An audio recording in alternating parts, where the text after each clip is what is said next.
Answering noob questions on Facebook. Beginner's Guide, Part 8.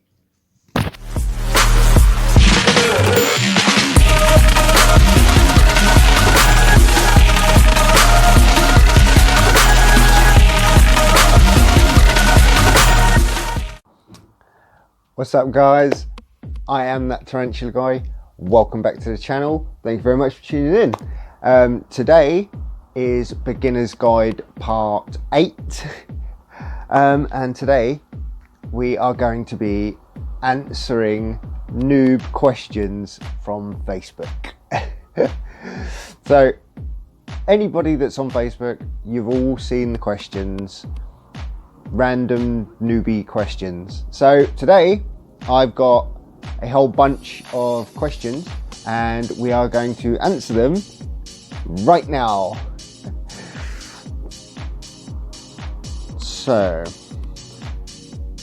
what I'm going to do is I've got the questions on here.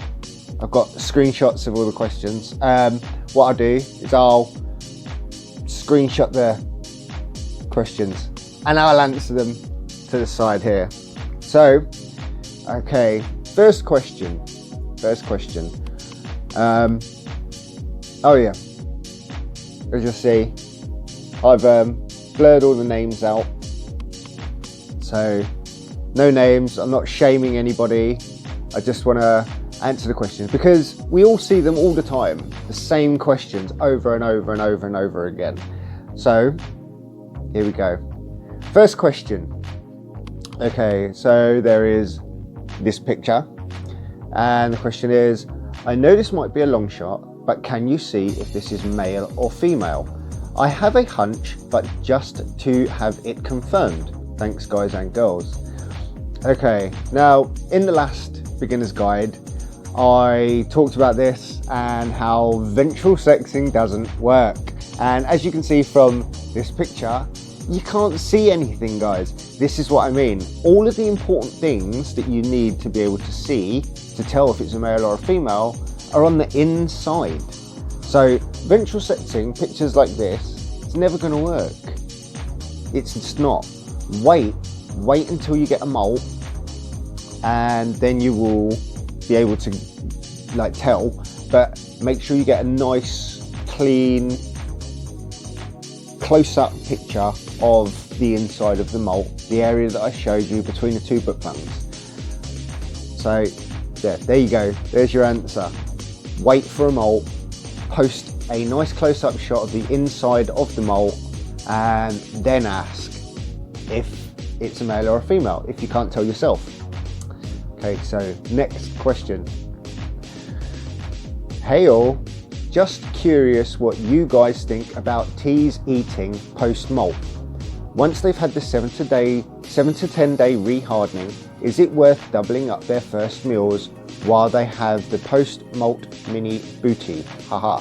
Sounds logical in my head, but I'm brand new to tea keeping, so I figured I'd ask. Cheers all. Good question. Now, I like the fact that he says he's new to teas. New person in the hobby, grand. And it's a pretty good question, because if you don't know, then you don't know. What I would say is, once they've had the 7 to 10 day rehardening, I normally use small standard brown crickets, standard silent brown crickets. I think the 3rd to 4th standard brown crickets. Yeah, just throw a couple of them in, 3, 4 of those, depending on the species of tarantula. Some teas, they won't. Betsy, my Brachypelma hamori, or Barbara are gravid, female, Grammostola porteri. Yeah, the smaller species like that, 1 or 2 will be fine. But for the bigger things like Jeannie, my Theraphosis sturmi, or even Jeff, our other Theraphosis sturmi. We have 2, we have a male-female pair. So yeah, either something like Charlotte or Beast or Henrietta, the bigger bird eater species. They're where I would throw in 3 or 4 crickets after a molt. So it'd be have them molt 7 to 10 days, then I would chuck in 3 or 4 third to fourth standard silent brown crickets and let them kind of chomp on a few of those, and then maybe the following week I will go back to normal feeding routine with them. So good question, well played as well. Like, it's a good question, well worded. Questions like that we don't mind. Okay, so this next one, perfect example of what I was saying. Get a really good close-up of the molt and then post and ask if boy or girl. Fortunately, well, unfortunately, it depends on how you're looking at it, but this one looks like a male, sorry. Okay, so, hello, I've had this little un for well over a year. First time she's ever done anything like this. Any ideas why she's dug a hole / filled her water bowl with substrate? Now, as you can see here, it is a Phonopelma simani, which is a Costa Rican zebra leg. I have one of these. She's in her tank just opposite me now. Now, they come from arid / dry environment. So anytime there's too much moisture or too much humidity, they don't like too much humidity. They're very funny. Same with Brachypelmas and Grammostolas. Yeah, they're really temperamental with their humidity. If they have too much humidity in their enclosure, that's when they normally fill up their water dish. From experience, my experience, that's why they do it. So yeah, simple answer, too much humidity. Maybe try a smaller water dish or less water, or don't water any of the substrate, just put the water in the water dish and let the substrate dry out. Okay, next question is, if I add isopods to the tank, will the teas feed on them? Thanks. Depends, to be honest, depends on the spider and the size.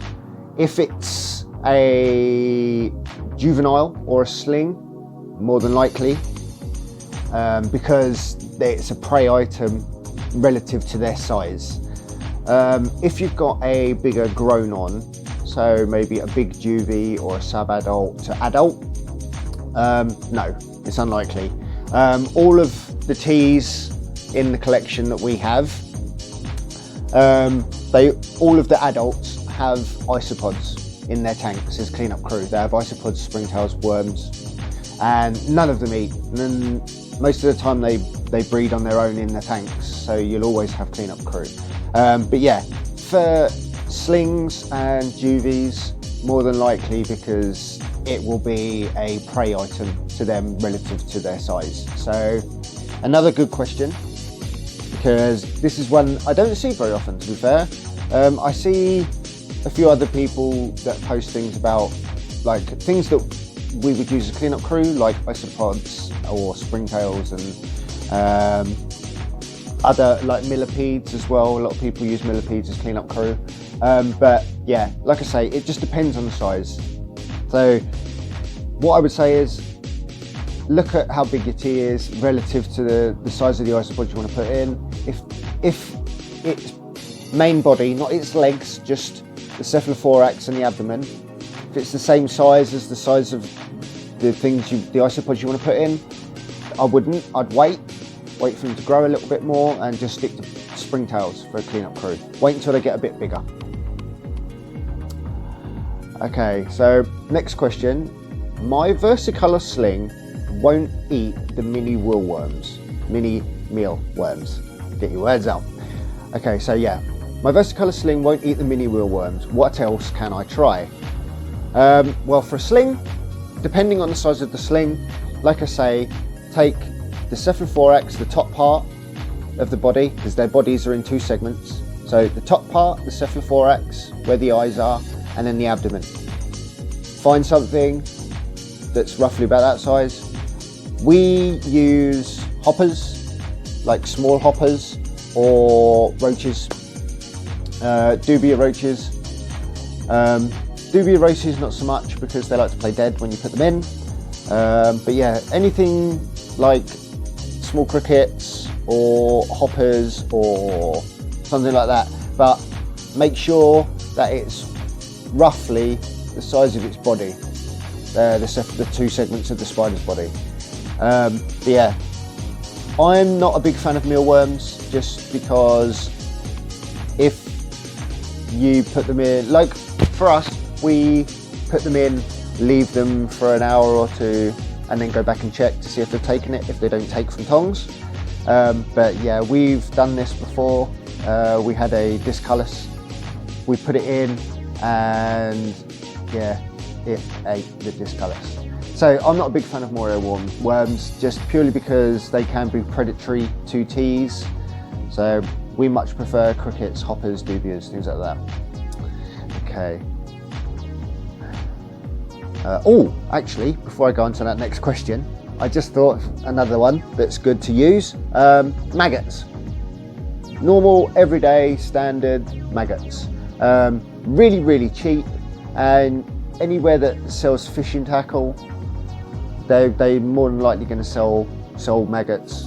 So yeah, have a look in fishing tackle shops if you've got one near you.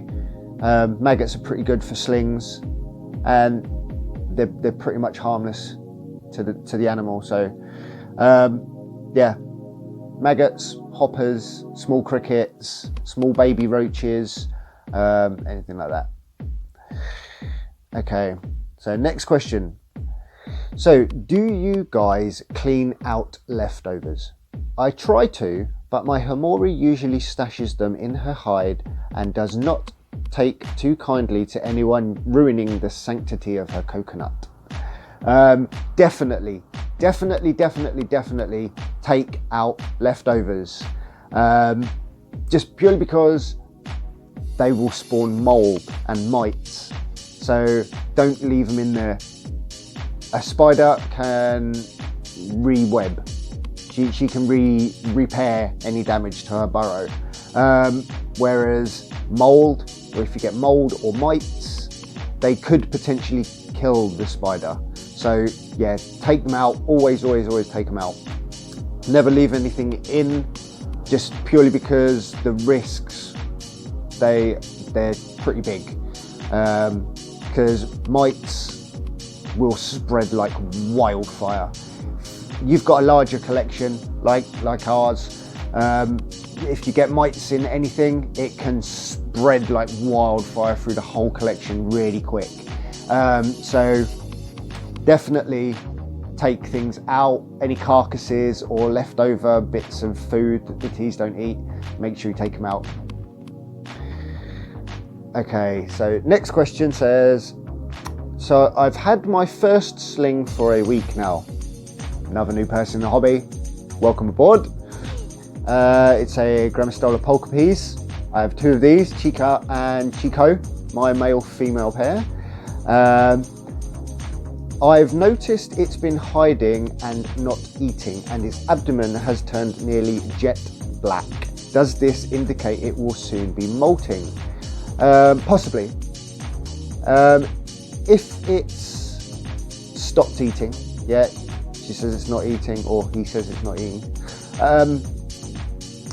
Has it started kicking off its hair?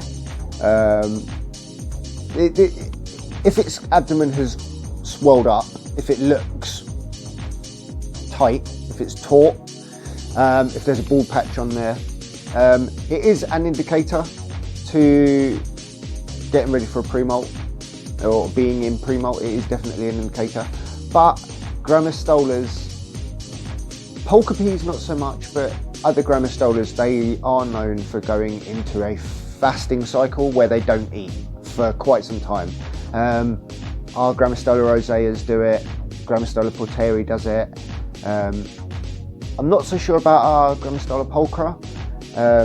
It's still a big sling, so we haven't had it very long, so time will tell. But yeah, Grammostolas are known for going into a fasting cycle where they don't eat for a while. So what I would do is, don't worry for a start. You know, it's an animal, they run on instinct. So instinctually, when they get hungry, they'll eat or they'll molt. If they don't need to eat because they need to molt, then just wait for a molt. I would leave it alone for a couple of days, bump humidity, so maybe give it a spray inside, put it closer to a heat source, and just leave it for a couple of days. Keep an eye on it, just go back and check on it every day or so, just make sure it's okay, and just wait and see if it molts. If after a week it still hasn't molted, offer food again, see if it's going to take. You never know, it might just come out of it on its own, or it might molt. So yeah, stand to, keep an eye, just see what happens. Okay, so next question says, I've been reading a lot about teas dying when molting. Is this a common thing? I feel so sad and my daughter would be heartbroken. I'm so sorry to everyone this has happened to. Well, thank you, because this has happened to me a lot. I lost my first versicolor in a molt. We lost our discolus in a molt, not the one that got eaten. We've had another one that lost itself in a molt. We've had H-Max that have died in molts. So it does happen, definitely does happen. It can happen if you've got a larger species, like the larger ones, if you're feeding mice. Mice are okay, but not as a regular food source. I'm all for varying food sources, so they're not eating the same thing over and over and over and over and over again. With some of my bigger teas, like the Sturmies, like Beast, there's videos, scroll back through the channel, you'll find videos of Beast eating mice, Charlotte eating mice, Genie eating mice. So every now and again, I will use mice, but mice are high in calcium, and calcium can cause wet malts in teas, which can cause them to die, can cause malting problems. So if you are going to use mice, obviously make sure they're frozen thawed, not live, because live ones can harm your tea. But yeah, it normally happens if there's not enough humidity, or if they've malted in an awkward spot, or for wet malts and things like that. So yes, it unfortunately is kind of common. It does happen. It's happened to us a few times.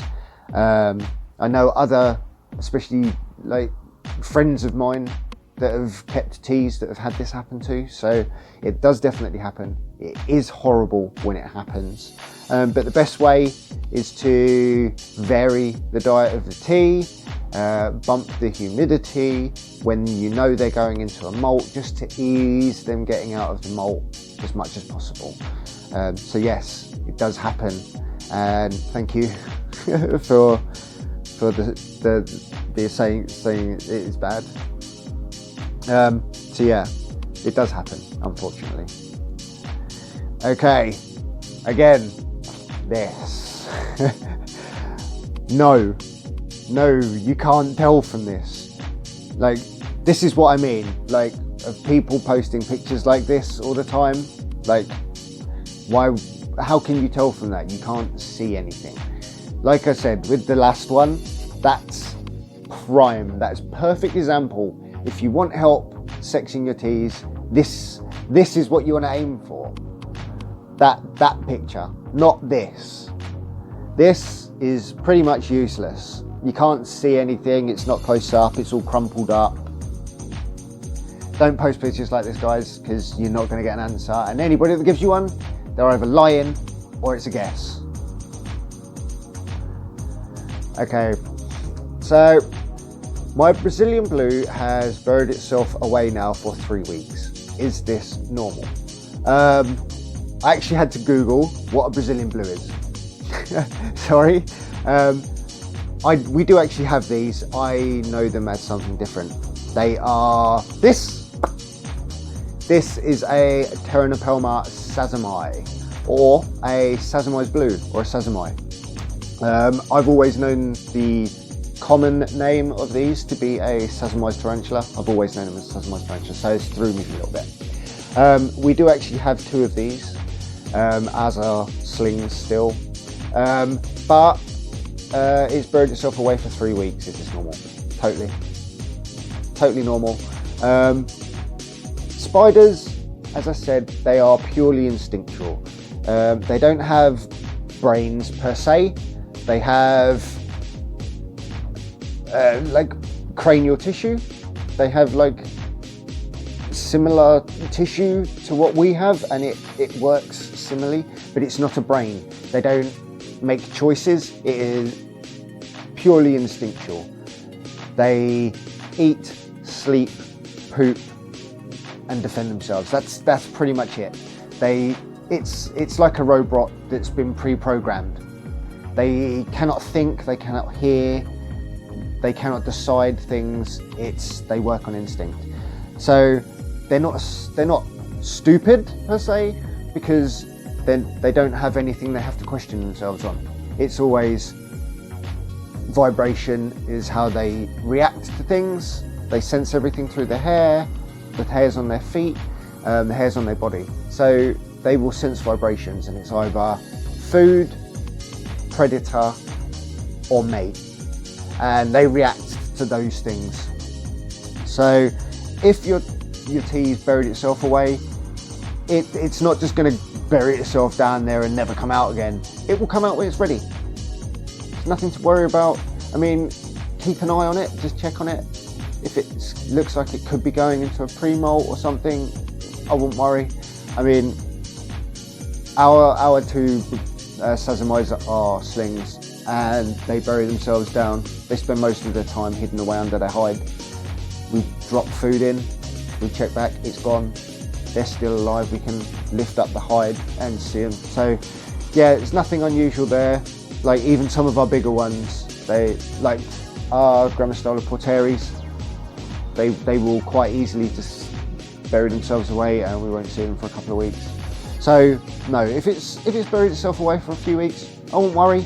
So long as you can have a look inside the hide or lift it up and just make sure it's okay, it's normally all right.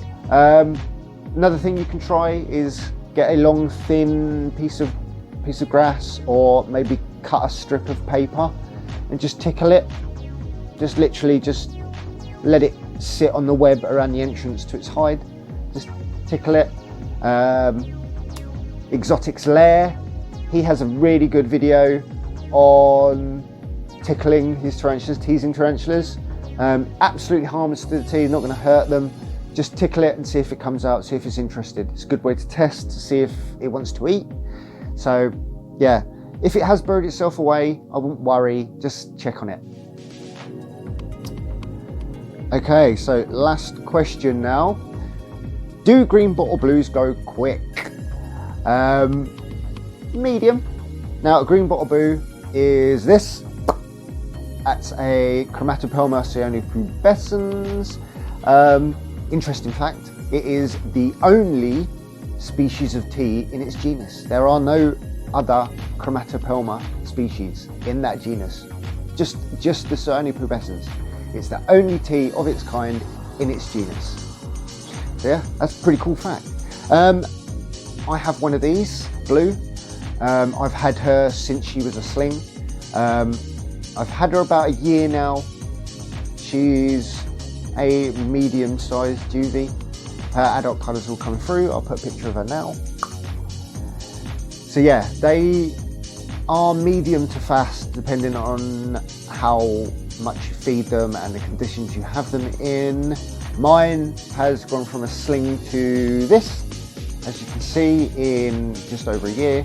So it depends. I mean, mine's perfectly healthy, good feeding responses every time, she's growing nicely. So they do, depending on how you feed them, but I feed mine semi-regularly. I'll feed her 2 crickets every couple of weeks, just because I like to get the feeding responses. But yeah, as they grow, of course, up the size of the prey item you give them. But yeah, from experience, I would say they are medium to fast growing, as opposed to some of the other things that I have, like my P. marinus. No, not my P. marinus, P. muticus, my king baboon, King Mo. Yeah, I've had that for over a year and it's still tiny. So yeah, GBBs or green bottle blues, Chromatopelma pubescens, I would say they are medium to fast growers. So yeah, anyway guys, that is everything from me today. I hope I've answered a few questions that you guys have had or you guys have thought about posting on the forums. Like I say, I'm not trying to shame anyone or knock anyone, just answer a few of the questions that I see all the time on the forums. So like I say, hopefully I'll have answered some of your questions. Like I say, if you like the video, click the button down there, leave me a like, click the subscribe down there, click that bell thingy. I mean, I know I sound like one of those typical YouTubers, click this, do this, blah blah blah, but I don't know how YouTube works. I don't know how the algorithms work, so I'm just kind of do everything, see if we can get the channel to grow and see if we can help a few more people. So yeah, click all the bits and bobs down below, go check out the Instagram, and stick around for Friday's video because, like I said last week, we are going to be doing a full collection tour. We are in the new place now. We are starting to unpack everything and get everything sorted. So by the end of the week, everything will be in its place and there will be a full collection tour coming on Friday. So stick around for that, guys. Anyway, hope you have a good week. I have been that Tarantula guy and I will see you all on Friday. Bye guys.